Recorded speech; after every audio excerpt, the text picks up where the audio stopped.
Welcome to Auto Show. In this video, I will show you how to fix Clash Royale Clan War not loading with an easy and working solution. Fix 1. Check internet connection. Step 1. Make sure your device is connected to a stable Wi-Fi or mobile data network. Step 2. Restart your router or switch between Wi-Fi and mobile data to test connectivity. Step 3. Open another app or browser to confirm the internet is working properly. Fix 2. Restart Clash Royale. Step 1.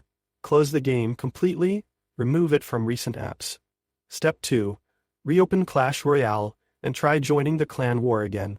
Step 3. If the problem persists, restart your device and try again. Fix 3. Clear cache, Android only. Step 1. Go to Settings, Apps, Clash Royale. Storage. Step 2. Tap Clear Cache. Do not clear data as it may reset game settings. Step 3. Reopen the game and check if Clan Wars load. Fix 4. Update the game. Step 1. Open the App Store iOS or Google Play Store. Android. Step 2. Search for Clash Royale.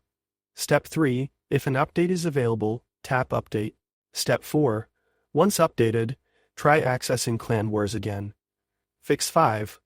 Reinstall Clash Royale. Step 1. Backup your game progress via Supercell ID. Step 2. Uninstall Clash Royale from your device. Step 3. Reinstall it from the App Store or Play Store. Step 4. Log in using your Supercell ID and check Clan War access.